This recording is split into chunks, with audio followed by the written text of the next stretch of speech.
ವಿದ್ಯಾ, ಈರುಳ್ಳಿ ಬೆಳ್ಳುಳ್ಳಿ ಉಪಯೋಗಿಸ್ದೆ ತರಕಾರಿ ಪಲಾವ್ ಮಾಡ್ತೀಯಲ್ಲ, ಆ ರೆಸಿಪಿ ಸ್ವಲ್ಪ ಹಾಕ್ತೀಯಾ?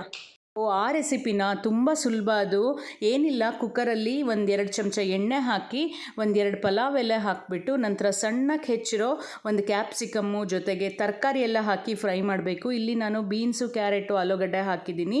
ಇದು ಫ್ರೈ ಆಗಬೇಕಾದ್ರೆ ಒಂದು ಮಿಕ್ಸಿ ಜಾರಲ್ಲಿ 2 ಇಂಚ್ ಚಕ್ಕೆ, 2 ಲವಂಗ, ಹಾಗೆಯೇ ಜಾಪತ್ರೆ, ಜೊತೆಗೆ ಒಂದು ಅರ್ಧ ಕಟ್ ಪುದೀನ, ಒಂದು ಅರ್ಧ ಕಟ್ ಆಗೋಷ್ಟು ಕೊತ್ತಂಬರಿ ಸೊಪ್ಪು, ಖಾರಕ್ಕೆ ಹಸಿಮೆಣಸಿನ್ಕಾಯಿ, 2 ಚಮಚ ತೆಂಗಿನಕಾಯಿ, 1 ಏಲಕ್ಕಿ ಹಾಕಿ ನುಣ್ಣಗೆ ರುಬ್ಕೋಬೇಕು.